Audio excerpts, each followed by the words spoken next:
दोस्तों राधे राधे। कैसे हैं आप लोग? आशा करती हूँ आप सब लोग अच्छे होंगे। मैं भी बहुत अच्छी हूँ। मैं आज ये एक ब्लॉग इसलिए बना रही हूँ क्योंकि कल मेरी बेटी ने मुझसे एक सवाल पूछा कि मम्मा आप तो कहते हो कि हमेशा बच्चों को, लड़कियों को खासकर अच्छे कपड़े पहनने चाहिए, सूट पहनने चाहिए, जिससे मतलब संस्कारी लगे, कपड़े ऐसे होने चाहिए। लेकिन ये जो कोलकाता में जो दीदी डॉक्टर थी, ट्रेनर थी, और आप सब लोगों को पता ही होगा, ये मुझे इतना डिटेल में बताने की ज़रूरत नहीं है। अगर हम लोग भारत में हर चीज़ की खबर रखते हैं तो हम हर जनता जनता को ये चीज़ पता है, और इसके लिए तो काफ़ी कुछ न्यूज़ चैनल्स में और सब में आ ही गया है। तो उनके साथ ऐसा क्यों हुआ? तो कहीं ना कहीं ये बात भी बच्चों के मन में है, जो कि मेरी बेटी भी इतनी बड़ी नहीं है। तो उनके मन में ये चीज़ आ रही है कि सिर्फ अगर हम अच्छे कपड़े पहनते हैं, अच्छे जगह जॉब कर रहे हैं, क्योंकि एक ट्रेनी डॉक्टर होना अपने आप में एक बहुत अच्छी जॉब है। और उनके माँ बाप के बारे में सोचिए, जिन्होंने उनको इतने मेहनत से, सबके बच्चे हैं, अमीर हो गरीब हो, सब माँ बाप मेहनत करते हैं, अपने बच्चों को आगे बढ़ते हुए देखना चाहते हैं। और करीब करीब ये लगा लीजिए उसका फ्यूचर बन ही गया था, और उस टाइम पे ऐसा हादसा। तो अब ये सवाल भी बच्चों के मन में है कि अगर हम अच्छे कपड़े पहन रहे हैं और अपना पूरा सूट चुन्नी डाल कर जा रहे हैं, अच्छी जगह जॉब कर रहे हैं, तब भी ये हो सकता है। मतलब बच्चों के मन में ये है कि हम कहीं सेफ़ नहीं हैं। और कल मैंने एक सृष्टि जी का मैंने लाइव ब्लॉग देखा, तो बहुत अच्छी बात बताई उन्होंने कि हम, मेरे 2 बेटे हैं और हम बेटे वालों को ये बच्चों को संस्कार देना चाहिए। तो मैं एक बात कहना चाहूँगी कि माँ बाप हमेशा, बेटा हो बेटी हो, सबके बच्चे हैं, सभी अच्छे संस्कार देते हैं। कौन से माँ बाप कहते हैं कि जाके बेटा चोरी करो, बदतमीजी करो? सब माँ बाप अपनी मेहनत से अपने बच्चों को पालते हैं, संस्कार कोई गलत नहीं देता। लेकिन एक एज पीरियड ऐसा आता है बच्चों का जो वो खुद ही अपने संस्कार लेने शुरू कर देते हैं। बच्चा जिस टाइप का होता है, उसका फ्रेंड सर्कल जिस टाइप का होता है, उस टाइप के वो बच्चे हो जाते हैं। माँ बाप कभी नहीं कहते कि तुम बच्चा, चाहे लड़का हो चाहे लड़की हो। और आजकल के ज़माने में तो लड़का लड़की का कोई भेदभाव ही नहीं है। लेकिन हम क्या कर सकते हैं ये बताइए? ये कोई पहला केस नहीं है हमारे भारत में, पहले भी हो चुके हैं, और किसी के लिए कोई सज़ा, सिर्फ शायद एक निर्भया कांड में उन लोगों को सज़ा हुई थी, और वो बहुत साल पहले की बात है, मुझे ठीक से याद भी नहीं है कि सज़ा किसको, कितने लोगों को हुई। 5 लोग थे, ये याद है। तो अगर ये चीज़ें बार बार रिपीट हो रही हैं तो आप ये समझिए कि डर किसी चीज़ का नहीं है। जिसने कोलकाता में ये कांड किया, क्या उसको ये नहीं पता था कि उन लोगों को सज़ा मिली थी? अगर उन लोगों को अच्छे से सज़ा मिल गई होती तो क्या ये चीज़ें रिपीट होती? और हम कैंडल मार्च अपने उस पे पोस्टर पे डीपी लगा दिया, हमने कर दी, इससे क्या हो रहा है? क्या इन चीज़ों में कमी आ रही है? नहीं आ रही है। अब सबसे बड़ी बात यह है कि किस चीज़ से डरेंगे ये लोग? हर किसी की, माँ बाप की बेटियों को, एक बच्चे को पढ़ाने लिखाने में माँ बाप की ज़िंदगी बीत जाती है, और इन लोगों को 2 मिनट नहीं लगते ऐसी चीज़ें करने में। मतलब जो करते हैं वो किस मंशा के बच्चे होंगे, किस टाइप के लोग होंगे, किस टाइप के आदमी होंगे? मतलब मुझे तो यही समझ नहीं आता। मतलब ले दे के बात यह है कि भाई हम कहीं भी सेफ़ नहीं हैं। आप अपने लिए अपना कदम उठाइए, आप सेफ़ रहिए, इधर उधर देखिए कौन कैसा इंसान है, कौन चल रहा है, कौन क्या कर रहा है। वरना अगर ऐसी चीज़ों के लिए पहले ही कदम उठाए जा चुके होते तो क्या ये केस रिपीट होते? मेरा सवाल सिर्फ आप लोगों से इतना है कि अगर ये चीज़ें बार बार रिपीट हो रही है, कभी किसी शहर में, कभी किसी शहर में, हमारे भारत में तो इन हर शहर में कभी कुछ ना कुछ आप ये देखते रहिए कि इस टाइप की केसेस हो ही रहे हैं।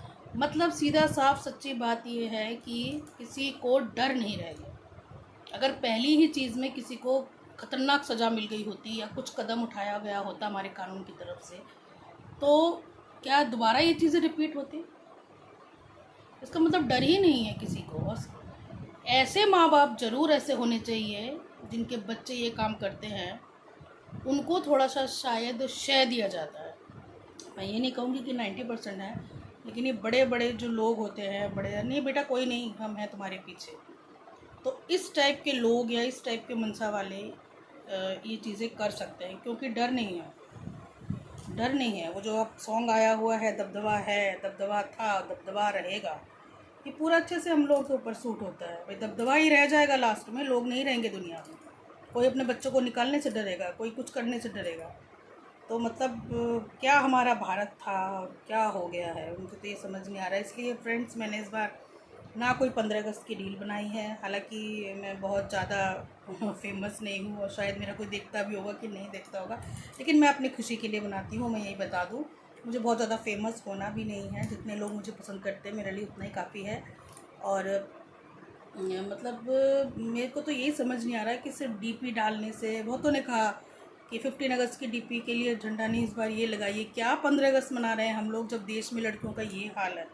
और वो लड़की भी हम ये नहीं कह सकते कि रात को घूमने वाली थी या कुछ थी, इतनी अच्छी बेचारी पढ़ लिख कर ट्रेनिंग में आई थी। तो मतलब इसका क्या सॉल्यूशन है, मैं बस एक ही चीज़ जानना चाहती हूँ अपनी देश की जनता से, क्या सॉल्यूशन है इसका। डर तो किसी में है नहीं, ये तो 100% डर किसी में नहीं है। डर होता तो चीज़ें रिपीट नहीं होती, चाहे वो किसी के लिए भी है। और ये यहाँ पर जो रहने वाले लोग हैं हमारे भारत के, हर चीज़ से वाकिफ़ है कि कितने सारे केसेस ऐसे एक एक करके नाम लेने की कोई ज़रूरत नहीं है। अगर मुझे ये पता है, मैं एक नॉर्मल हाउसवाइफ हूँ, तो ये सभी को पता होगा। तो बस ये है कि मन दुखता है, एक बच्चे को पाल पोस कर आप बड़ा कर रहे हैं और कोई मतलब 2 मिनट में आकर के आपके बच्चे की लाइफ ख़त्म कर देता है। और सबसे बड़ी बात कि ये बताया नहीं जाता कि क्या हुआ है। आपकी बेटी ने सुसाइड कर लिया, बताओ, इतनी पढ़ लिख कर वो रात को अपने माँ बाप से बात कर रही है, और वो एकदम से क्यों कर लेगी भाई। और कुछ चीज़ें जब खुल के सामने आने लगती हैं, लगता है कि बस केस सॉल्व हो ही जाएगा, पकड़ा जाएगा, तो एकदम से सब कुछ गायब हो जाता है। पता ही नहीं चलता हो कि वो जो जगह अगर पोस्टमार्टम में आया है कितने लोग थे, इतनी हड्डियाँ टूटी, इतना ये हुआ, इतना वो हुआ, तो ऐसा लगता है बस पकड़ लिए जाएंगे, ये सब कुछ सामने आ चुका, लेकिन उसके बाद गायब, कोई भी खबर नहीं आएगी, कुछ नहीं आएगा। क्यों? समझ जाइए वो दब चुका।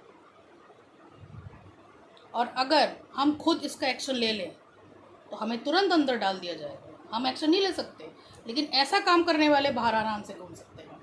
अगर हमने पलट के उसको मार दिया, हमने उसको गोली चला दी, हमने उसको मार दिया, तो तुरंत हम लोग जेल के अंदर होंगे और हमारे ऊपर दुनिया भर के केस, धारा। लेकिन ऐसे लोगों के ऊपर सोचती रहती है पुलिस की क्या लगाया जाए, लगाएं कि ना लगाएं। कहीं किसी का भांजा तो नहीं है, कहीं किसी का चाचा तो नहीं है, कहीं किसी का वो तो नहीं है, कहीं हमारी नौकरी को तो आफत नहीं आ जाएगी। ये है हमारा देश। अगर पहले ही कभी जब हुआ होगा इस पर अमल कर लिया गया होता तो शायद हमारी इतनी बेटियां आज बलिदान नहीं हुई। और वो भी मैं ये नहीं कहूँगी सब पढ़ने लिखने वाली बच्चियां हैं, कहीं तेजाब फिक्रा है कहीं। तो मतलब ये समझ लीजिए कि हमारे भारत में अब बुरे लोगों का ही दबदबा रहेगा। जहाँ तक मैं देख रही हूँ, अच्छे संस्कारी लोग बेचारे वो कुछ कह नहीं पाएंगे, कुछ कर नहीं पाएंगे, दबदबा नहीं रहेगा। तो पता नहीं, वो तो भगवान की भरोसे है अब तो।